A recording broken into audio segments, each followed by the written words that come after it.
Me permite a mí tener este honor de poder participar en el mismo, por supuesto esperando que esta prueba difícil que vive el proceso de paz tenga una salida como debe ser la salida de la corrupción institucional. Digamos, seguramente esta no es ni la primera ni la última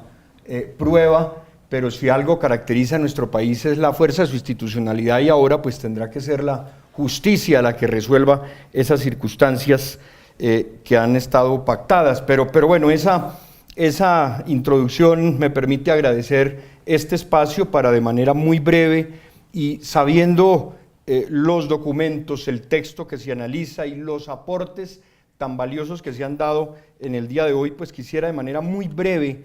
hacer algunas reflexiones, compartir algunas reflexiones, y sea lo primero señalar un reconocimiento, un agradecimiento a instituciones como Fedesarrollo, como Transparencia por Colombia, como algunas universidades también, que han empezado o han continuado y fortalecido una acción muy importante en materia de lucha contra la corrupción, y es diseccionar la corrupción. Porque un monstruo de tantas cabezas abordado de manera general nos termina generando cifras agregadas. Entonces el 4% del PIB, encuestas de percepción, pero cuando logramos llegar a escenarios puntuales de áreas temáticas, de discusiones sobre qué conductas son de corrupción o no, las dos grandes, o dentro de las posibles apreciaciones, solamente los delitos contra la administración pública o todo acto que lleve per se un incumplimiento de los deberes funcionales, en fin, esas reflexiones ligadas a temas específicos, lo electoral, a lo que me referiré muy brevemente, o a la dinámica de la contratación de ciertos bienes y servicios, pues nos permite tener una información muy valiosa, una información que pueda ser usada adecuadamente en el diseño de la política pública y en el control de la corrupción en una sociedad. Y yo quisiera, para estas reflexiones muy breves, partir de tres enfoques conceptuales. El primero, la doctora Elizabeth lo planteaba ahora finalmente en su intervención, que alcancé a escuchar y que resalto mucho. Lo primero, sin duda, independientemente de las consideraciones multicausales y multiefectos de la corrupción, como fenómeno social, como fenómeno político, como fenómeno económico, filosófico, de alguna manera, una primera reflexión nos apunta a señalar que la corrupción efectivamente mina la legitimidad y mina la confianza institucional. Y así como la guerra nos ha generado temor, ahora tenemos desconfianza de las instituciones. Pero esa desconfianza tiene un efecto que a veces pasa desapercibido y que nos parece desde la Procuraduría es importante resaltar. Y es que un enfoque de ver la corrupción es el enfoque de negación de derechos. Todo lo que actúe en contra de los parámetros normativos, todo comportamiento corrupto termina siendo una negación de derechos fundamentales, de derechos económicos, sociales y culturales. Y a veces esa dimensión la pasamos desapercibida, considerando que se trata obviamente de una recriminación de carácter ético, de ética pública, de ciencia política, pero implica un desconocimiento de los derechos, no solamente de los derechos colectivos, de la moralidad administrativa, sino de que son los fenómenos corruptos los que no permiten la realización en un Estado social de derecho de los derechos individuales. Este es un tema de derechos desde esa perspectiva de enfoque. Un segundo enfoque, nos parece que también debemos avanzar en estos análisis conceptuales duros sobre una realidad que yo no podría decir si trasciende, es antecesora o paralela o coetánea de la corrupción, y es una noción del debilitamiento de lo público, de no asincerarnos en lo público, de no hacer un gran debate sobre la importancia de lo público. Y lo quiero expresar de una manera gráfica que la comparto yo a veces con mis hijos. Colóquense ustedes en la salida de un centro comercial, 8 carriles, todos con vigilancia privada, todo sale muy bien, y sale uno a una calle, a la calle donde hay una sola, 8 carros enfrentados a una sola vía pública. Eso nos parece es una caricatura de la debilidad de lo público. Y tenemos que asincerarnos, las restricciones en presupuesto, hoy lo discutí, lo analizaba el señor procurador en un evento que quiero comentar también, las restricciones de la ley 617, que en muchas ocasiones determinan la contratación a través de contratos de prestación de servicios, pero que no permiten al Estado asincerar las necesidades reales de personal y que terminan siendo una fuente o un factor que permite y que posibilita la corrupción. Entonces, la debilidad de lo público, la desconfianza de los estudiantes de carreras profesionales para entrar al sector público, digamos, una noción, ese obedece pero no se cumple, esa noción de no estar frente a una institucionalidad fuerte, nos parece que debemos abordarla como sociedad, por supuesto, como un segundo enfoque. Y un tercer enfoque, el enfoque económico, sin duda. ¿Cómo logramos la disuasión de los corruptos? Se han intentado múltiples medidas. Nos parece que hay que fortalecer mucho el enfoque de la sanción económica, pero además, porque en el análisis económico, y en esto hacemos eco de la voz de Acemoglu y de Bernier, en la idea de que más allá, por supuesto, de una política global anticorrupción que debe haberla, en toda política pública que se adopte debe estar inmersa una matriz de riesgo, un mapa de riesgos y una estrategia particular que sea capaz de medir los costos de los comportamientos desviados de la norma y de definir su esquema de control para también hacer posible un control costo eficiente en materia de corrupción. Y esto nos parece que es que el esfuerzo que está haciendo FEDesarrollo y Transparencia por Colombia nos llama a eso. Toda política pública de ahora en adelante en materia de subsidios, en materia de desarrollo social, de repartición de responsabilidades públicas, debería tener ese análisis propio, más allá de la revisión genérica y de que en todas las leyes le coloquemos un artículo penal para adornarla, pero que tengamos un análisis de mapa de lo que va a costar, digamos, los peajes, las dificultades, qué pasa si entrego el subsidio así, y que eso sea numérica y técnicamente definido en la adopción de las políticas públicas en general. Con estos tres enfoques quisiera referirme a una idea general de cómo, por supuesto en forma muy genérica, cómo reaccionar frente a la corrupción, por supuesto frente a una estrategia integral que algunos denominan holística, que por lo menos involucre 4 elementos gruesos. 1, voluntad, también se ha reflejado, se ha dicho, se ha reiterado, voluntad política, voluntad social, sector privado, sector gremial, empresas y por supuesto voluntad política desde la más alta dirigencia del país en todos los sentidos, voluntad política para ello. Colocar este tema en el centro de las discusiones políticas, porque a veces termina el debate electoral y el tema se adormece un tiempo y vuelve a surgir al final del gobierno, y esto no puede ser así, tiene que estar en el centro de la discusión y de las reflexiones de voluntad política y social, no solamente del liderazgo público. 2, por supuesto, un tema de ética, educación y cultura. Sin duda, todo lo que avancemos debe estar fortalecido con esquemas formativos, educativos, de cambio de paradigma, de gestación y de formación de cultura social en materia de defensa de los valores. Ese es un componente esencial en el que tenemos que trabajar muchísimo. Por ejemplo, nuestras universidades, nuestros institutos técnicos y tecnológicos deberían tener al final de la profesión, de las carreras, una formación y un nivel de educación básico para quien va a entrar al servicio público, conozca las normas del servicio público y pueda entender a dónde va a llegar. Digamos, que llama la atención, y hago una interpelación, uno de los hallazgos de la Procuraduría, que es grande, pero pues digamos, como tuvimos es un hecho notorio, pero a veces pasa desapercibido en el proceso electoral, es la debilidad de nuestros jurados de votación. Digamos, no hay conciencia de la labor del jurado de votación, no hay conocimiento de la normatividad básica, y eso nos pone en riesgo. Fíjense ustedes que había unas instrucciones sobre el tema de cómo sortear la eventual inexistencia de tarjetas electorales, y bueno, y entonces los jurados no sabían qué hacer, no tenían claro, no había hay un gran desconocimiento de los jurados, que es una función pública esencial. Entonces,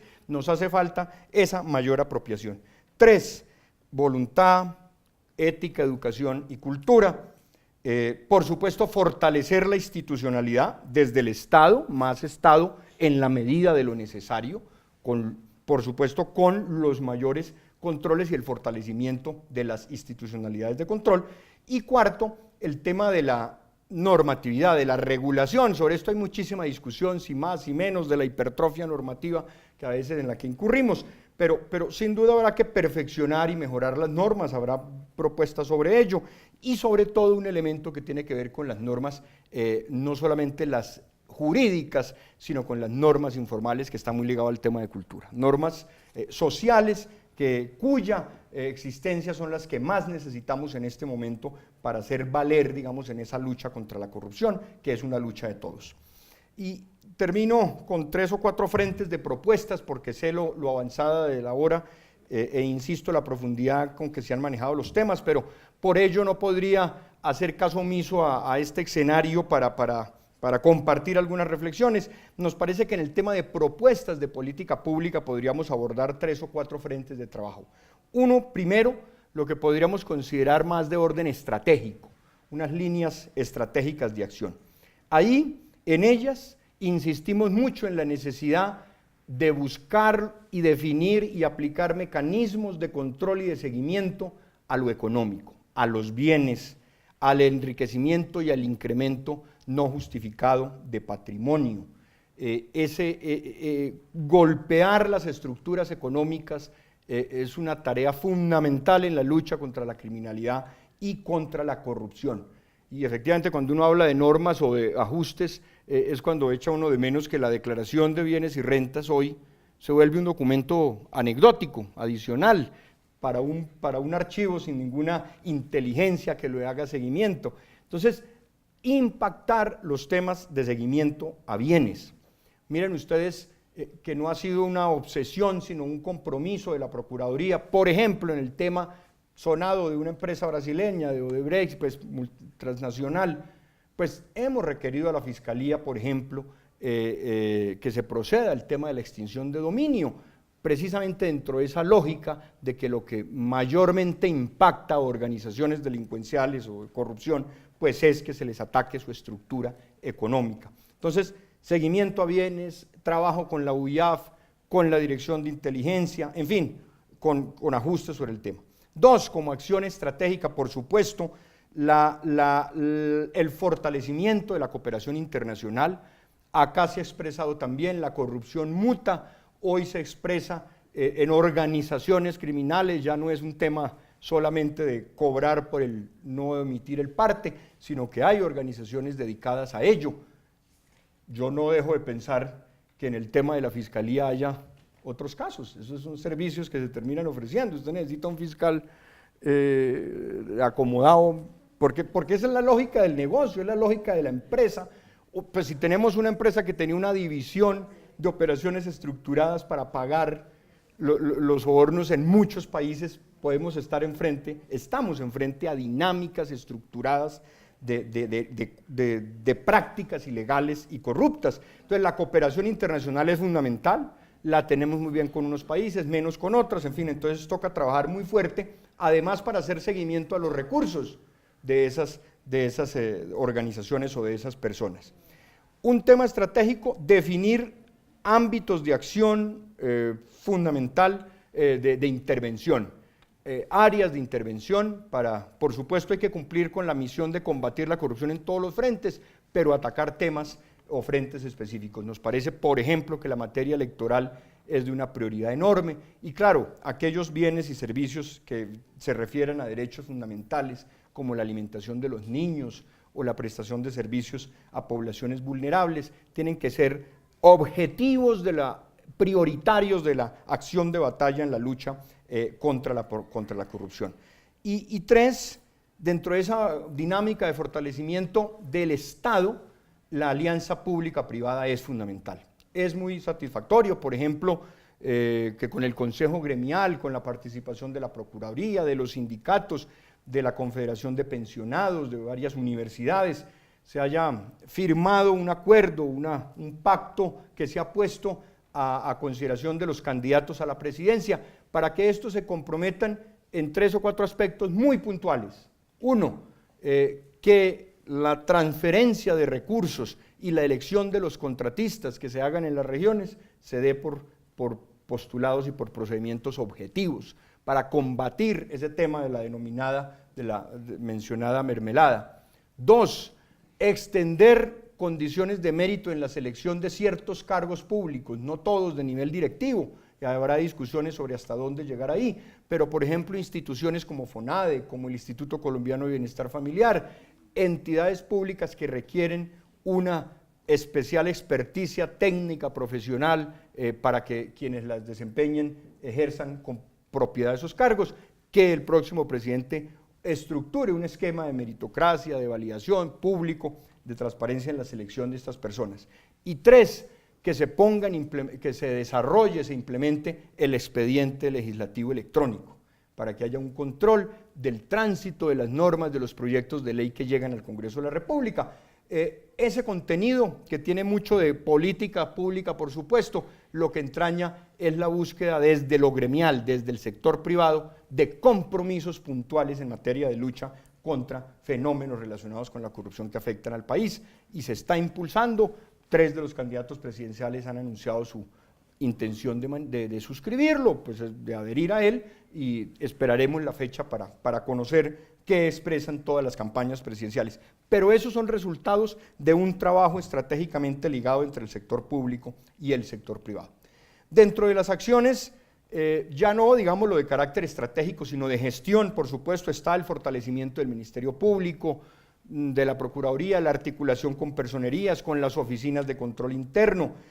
un tema que dejo mencionado, la necesidad de que mejoremos en ese trabajo, avancemos en ese trabajo articulado de una Procuraduría que previene, interviene judicialmente y que sanciona disciplinariamente. Cuando hay una intervención integral desde estos frentes, estamos seguros que logramos mayores resultados. Ha pasado así, por ejemplo, en el campo de la salud, donde se han adelantado acciones preventivas, donde se han acompañado procesos contractuales de gran orden,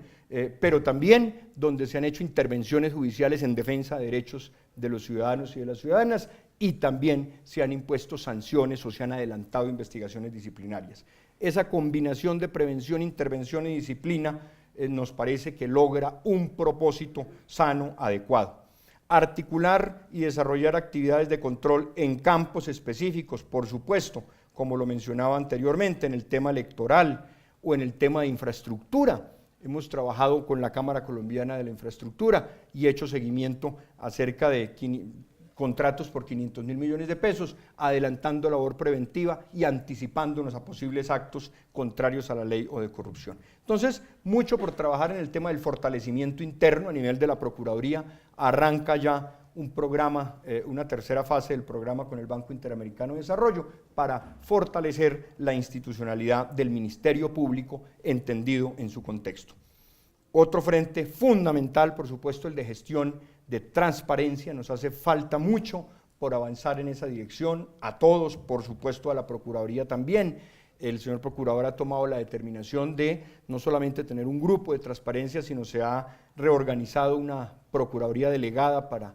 el patrimonio público, la transparencia y la integridad, que será la responsable de acelerar el proceso de medidas frente a la aplicación de la ley 1712. En el proyecto de fortalecimiento con el BID también avanzamos en esa dirección, y ahí queremos aterrizar en medidas muy concretas, porque a veces, por supuesto, los planes grandes y los mapas que tenemos que tener,